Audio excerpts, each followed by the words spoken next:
Many people go through life without realizing they could reorganize their thoughts and rekindle their inner strength. It's become almost normal to live in fear of making mistakes, feeling like they've lost control of their emotions, or believing the outside world is to blame for every failure. The reality, however, is harsh. Most people no longer control their own minds, yet they continue to walk as if they were in control. The ancient Stoics saw something the modern world seems to have forgotten. For them, the mind could be trained, strength was like a muscle that could be developed, and attitude was always a choice, never a fixed destiny. They endured wars, diseases, persecutions, and irreparable losses, but they did not lose themselves in the chaos. They maintained clarity because they understood that it is not the event itself that destroys, but the meaning each person gives to what happens. This video was created as a practical manual, not just to discuss philosophy, but to show how to cultivate a strong and positive mental attitude in any area of life. If so many people have failed to embrace their own power, it's time to reverse this cycle. It's time to clear the excess, rebuild the inner foundation, and reawaken the strength that was always there. And if today someone decides to raise their head and say, "I choose my attitude," this is the first step to regaining control. Before we get into the content, I just ask two things. Share this video and leave a like because that helps the message reach more people who need this awakening. Now, let's begin. 1. Your body listens to every thought in your mind. What happens in your mind doesn't just stay in your head. It courses through your nerves, changes the way you stand, alters your breathing, and accelerates your heart rate. Have you ever felt your body stiffen before an important engagement? Your mouth feels dry, your shoulders heavy, your hands sweaty, and your chest tight. This isn't a coincidence. It's simply a reflection of what you're thinking. The body doesn't deceive. It honestly reflects what the mind is experiencing. If the mind is constantly on alert, the body also acts as if it's in danger. But there's another side to this. When you change your mindset, your body follows suit.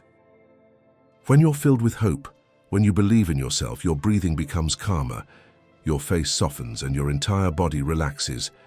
In this state, it becomes easier to reason, act, and enjoy life. Norman Peale once said, "A heart full of optimism is the best medicine for the body," and science proves this to be true. Research from Harvard University shows that changing negative thoughts significantly reduces levels of cortisol, the stress hormone. This means that changing your mindset isn't just an emotional reaction, it's also a physical reaction. Your body understands each thought and responds to it precisely. So the first step to regaining control is simple yet powerful. Pay attention to your body. It acts as a silent alarm.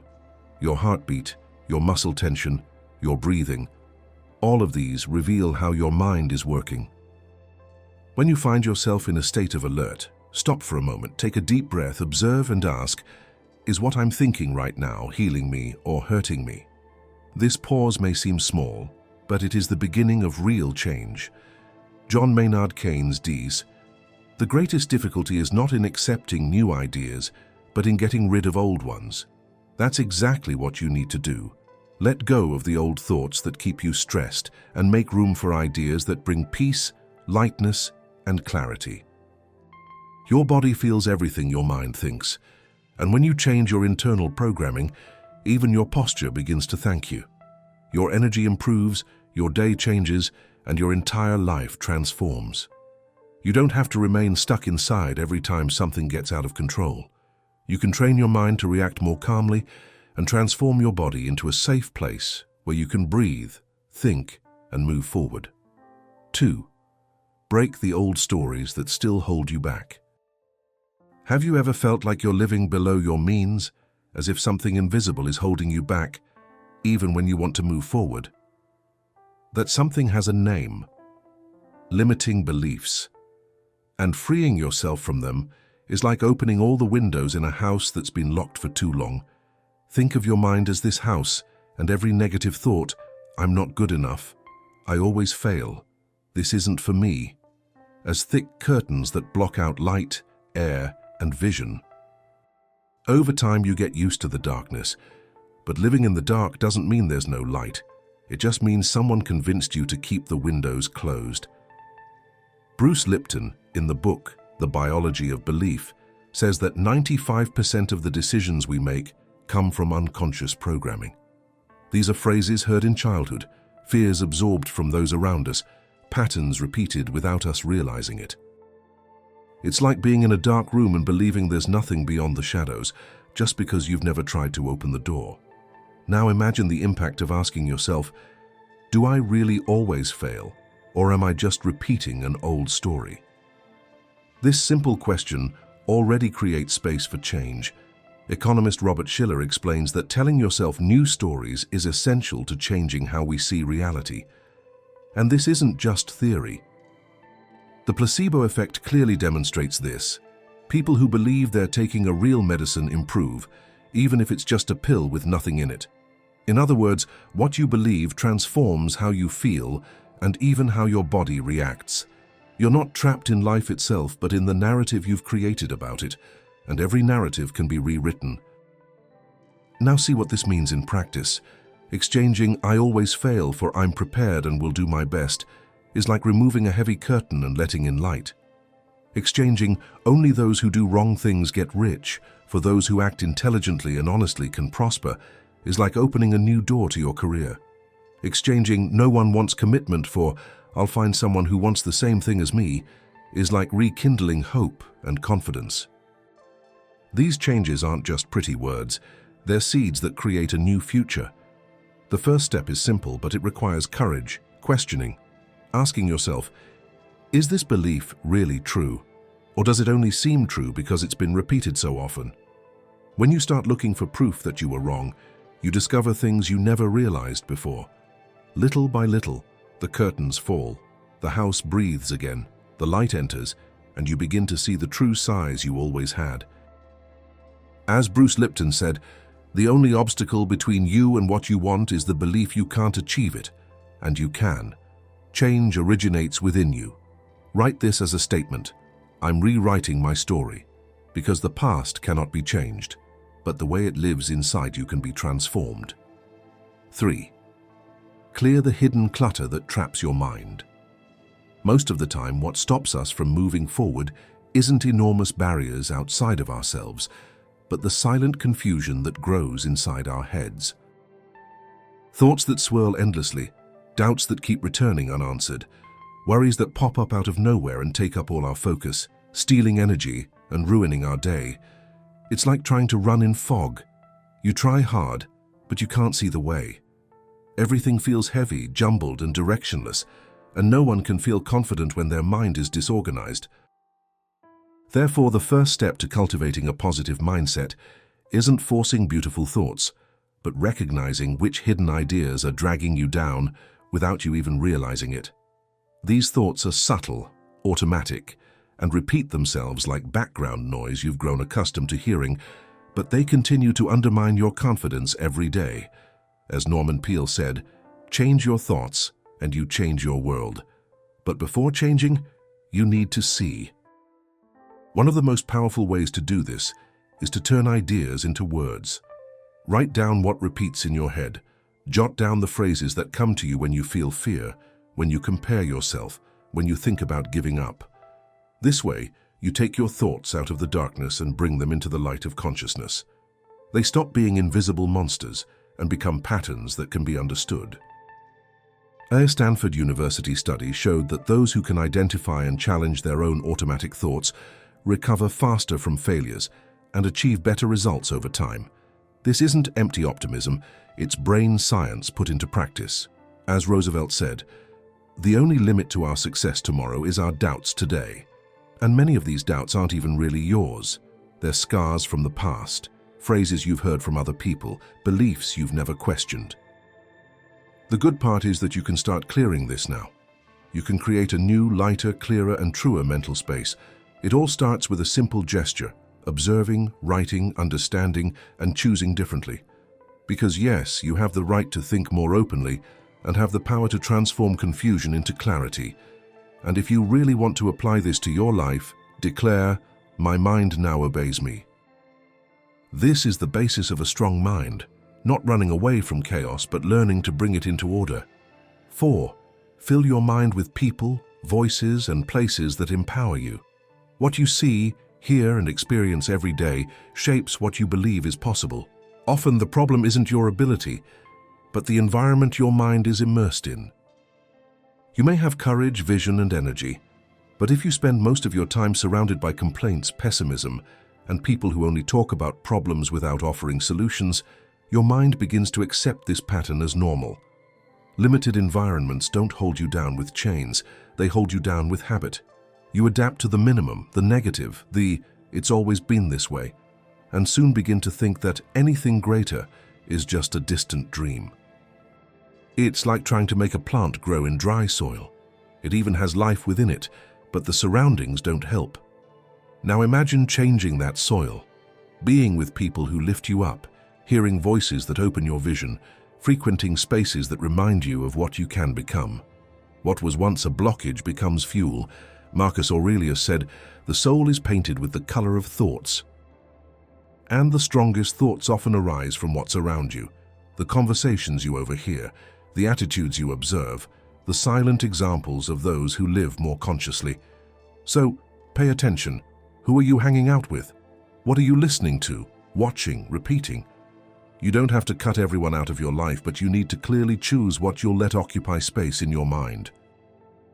If you want to grow, surround yourself with those who inspire you, wiser people, bolder ideas, and voices that speak clearly. And if you don't have anyone around you right now, start with what you consume: books, videos, reflections. This is already a real step because your environment isn't everything, but it can accelerate or hinder everything you're trying to build. Repeat out loud or write, "Only what strengthens me remains." Because your mind is like a seed, and what surrounds you will influence what grows inside you. 5. The greatest tool you have is gratitude. Since ancient times, the same idea has appeared in various traditions. In the Bible, from Moses to Elisha, from Matthew to Luke, one phrase resonates strongly: "You cannot serve two masters." This phrase goes beyond religion. It's a rule of the mind. You can't live divided. You can't complain and be grateful at the same time.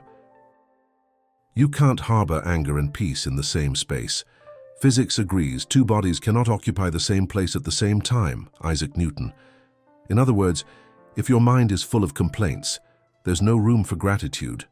And often we don't even realize we're carrying this weight. Each complaint is like an invisible stone placed in a backpack, one then another, until the weight becomes unbearable, and you wonder why you're so tired of life. Complaining becomes a silent habit. But every habit can be changed when we recognize the pattern. Every complaint turns small details into huge problems. Traffic becomes a torment, a line becomes a punishment, a delay becomes a drama. Little by little, negativity saps your energy and steals your joy. Marcus Aurelius said, "You have power over your mind, not over external events." When you understand this, you realize your strength. But by complaining, you give that power away to what's outside of you and weaken what's inside.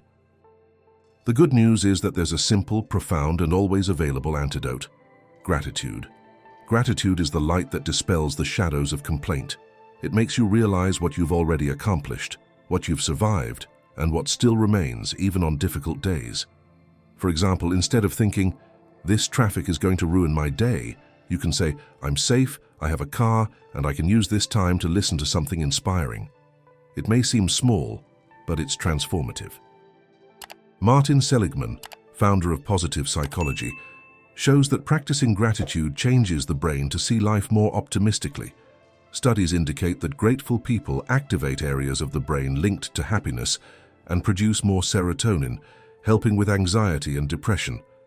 Gratitude doesn't need grand events. It's born in the little things: a hot cup of coffee, a sincere conversation, a moment of silence, a pause to breathe. James Allen wrote, "The thoughts that dominate your mind define the quality of your life." And Epictetus reminds us that great changes begin with small actions. Try this challenge. Go a day without complaining. Notice what changes, how you feel, what appears in your life. Complaining is easy. Gratitude is an act of power. It's you telling the universe, I'm ready to see the good, even when not everything is perfect. Comment here, gratitude is my new habit, because when you exchange obstacles for lightness, even the most difficult paths become more bearable. 6. Put your body in tune with the inner strength you want to awaken. Even before you open your mouth, the world already senses who you are by the way you arrive, the brightness or firmness of your gaze, the way you occupy the space around you. Your body speaks before your voice, and often it conveys the exact opposite of what you want to convey. You want to appear confident, but you walk around looking at the floor, speak as if you're apologizing, and shrink as if you have no right to be there. This posture not only diminishes your presence, but also sends a message to your brain that you're out of control. Gradually, this silent posture becomes a hidden habit that keeps you small. Mind and body are connected by an invisible thread. When you change your outside, your inside follows suit. It's like straightening your posture and at the same time adjusting your identity, lifting your chin, keeping your back straight, breathing deeply, walking firmly. These may seem small, but they are silent signals that tell your brain, I'm in control, everything is okay.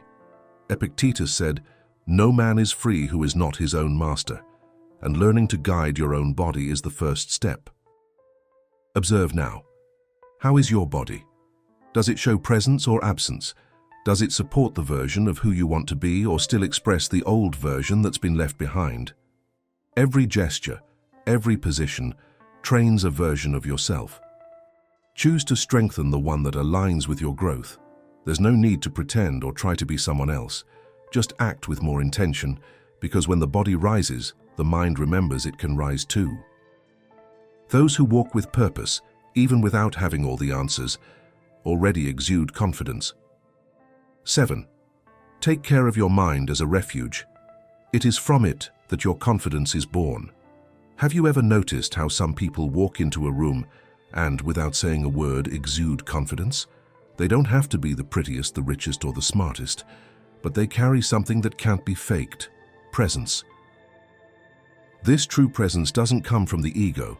It comes from the mind, from how a person manages their own thoughts. True self-confidence isn't born from applause, diplomas, or likes. It emerges when you stop mentally sabotaging yourself, when you stop automatically putting yourself down, habitually criticizing yourself and doubting everything you feel. Many people who feel weak are actually stuck in a negative self-talk. They beat themselves up on the inside and then wonder why they don't feel strong on the outside.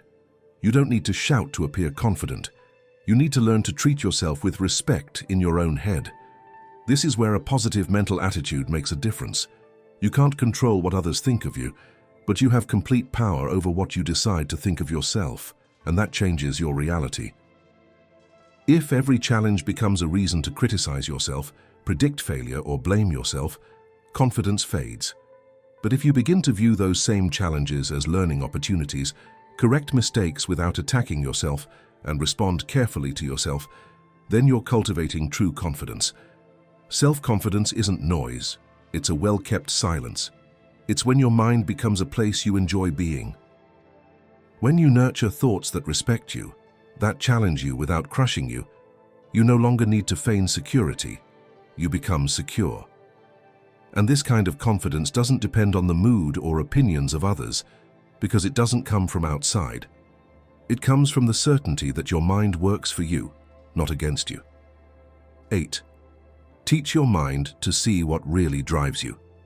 Everything that passes through your mind leaves its mark. Each thought is like a paint that colors the way you see the world. Marcus Aurelius once said, "Your soul takes on the color of your thoughts," and this phrase holds a profound truth. What you repeat internally gradually shapes who you are on the outside. Bad thoughts, even small ones, cloud the mind. It's like wearing dirty glasses. You can't see clearly. You create doubts. You invent problems that don't even exist. As Seneca reminded us, we suffer more in imagination than in reality. The good news is that these lenses weren't born with you. They were learned. And if you've learned to use them, you can change them too. You can change the focus, adjust the angle, and start looking at life more fairly and clearly. This is where the power of positive mental training comes in. Just as the body needs exercise to become strong, the mind also needs daily practice. The more you choose to think constructively, the stronger your ability to react with calm, clarity, and confidence becomes. And this isn't just philosophy, it's science. Research shows that replacing negative thoughts with positive ones changes the way the brain functions. The areas linked to well-being become more active. This means that thinking better not only improves your mood, but literally rewires your brain for better living. Bruce Lipton in the book, The Biology of Belief, explains, "Our beliefs control our biology. If you exchange bad ideas for good ones, your life begins to change." He's right, because every thought is like a seed. Those who cultivate fear reap paralysis. Those who cultivate courage, focus, and gratitude begin to blossom from within. Adam Smith also reminded us, much suffering arises from believing in what doesn't truly matter. If your mind is stuck on what has no value, that's what grows within you. But the choice is yours. You can decide with greater clarity what color your soul will carry. Ask yourself, when I wake up, what do I focus on? When faced with a challenge, what's the first thought that pops into my head? What kind of conversation do I have with myself when no one else is listening? Change begins in that moment, when you recognize your patterns and decide to act differently. Training your mind to think better isn't about pretending everything is fine. It's about learning to see life with more calm, wisdom, and courage. Over time, this stops being an effort and becomes part of who you are. Your mind can be the barrier that holds you back, or the most powerful tool you have, and the choice always begins with what you think now. 9. Replace thoughts that bring you down with ideas that lift you up. The pain we feel doesn't always come from the world outside of us. Often it stems from the stories we tell ourselves. A thought may seem like just an ordinary phrase, but it has the power to stir your emotions, paralyze your actions, and even derail your dreams, all without making a sound. Therefore, creating a positive mindset doesn't just mean repeating pretty phrases, but rather practicing a new habit, exchanging what weakens you for what strengthens you. But it's important to remember, this doesn't happen overnight. It's training, it's practice, it's decision-making. Imagine you start a new project, and the first thought that comes to mind is, "I can't do it. It's too difficult." This type of automatic and negative phrase already puts you down. It makes the challenge seem overwhelming and your confidence dwindle. But that's when you have a powerful opportunity to stop the cycle and change your mindset. Instead of saying, "I won't be able to do it," you might think, "I don't know everything yet, but I'm willing to learn." This simple shift changes everything. It lifts the burden of pressure and puts you in an active position of growth. You stop expecting the worst and start building the best. And this can be done in many everyday situations. This substitution isn't about fooling yourself, it's about reorganizing. It's about taking control of your mind instead of being guided by autopilot. As Tony Robbins often says, where the focus goes, the energy goes too. In other words, whatever you choose to nurture within yourself gains strength. If you believe nothing will work, your brain starts looking for signs of failure. But if you believe there's a way out, your brain activates creativity, courage, and the desire to try again. This is the true power of the mind. It can be your strongest prison or your most faithful partner. It all depends on what you cultivate within it. And as Socrates said, the secret of change is to focus all your energy not on fighting the old, but on building the new. You don't have to remain stuck in hurtful thoughts. You can create new ones that heal, strengthen, and push you forward. Thinking better isn't about pretending everything is fine. It's about remembering that you have the power to choose which ideas move you. And when that choice is made consciously, your world begins to change from the inside out. 10. Allow yourself to be happy without guilt, without fear, and without apologizing. Many people talk about happiness, but few can truly embrace it. Do you know why? Because there's a silent voice inside our minds that tells us we don't deserve it. This is one of the hardest and most limiting beliefs anyone can carry. It takes hold gradually through the criticism we receive, the comparisons we make, and the setbacks we face. And without realizing it, we begin to hinder our own good moments, as if it weren't right to feel lightness, peace, and fulfillment. Therefore, before any real change, there is a simple but powerful step: allowing yourself to be happy. Happiness doesn't appear by chance, nor can someone hand it to you. It is like a plant. It needs care, protection, and cultivation, and the soil where it grows is your mind. If you fill your mind with guilt, fear, and negative thoughts, there is no room for joy to flourish. But when you decide to clear this ground and plant seeds of gratitude, lightness, and purpose, something changes inside. Many people still think they'll only be happy when they're successful at work, have enough money, or have a perfect relationship. The truth is, happiness isn't outside of reach. It comes when you believe you have the right to feel it. This requires action, choosing every day not to accept less than you deserve. How many times have you settled for a job that exhausts you, a friendship that drains you, or a relationship that hurts you? This happens when we forget our own worth. Allowing yourself to be happy is also an act of self-respect. It's saying, I deserve more than just surviving. I deserve to live fully. Wayne Dyer said, "You can't control what happens outside, but you can always control what happens inside." This quote is powerful because it shows that happiness doesn't depend on what happens around you, but on how you react. And that choice starts with small phrases you can repeat every day as a new mindset. Today, I give myself permission to be happy. It may seem simple, but it's transformative. Each time you affirm this, you break old patterns and pave the way for a new reality. As Confucius said, wherever you go, go with all your heart. So go with courage, lightness, and gratitude.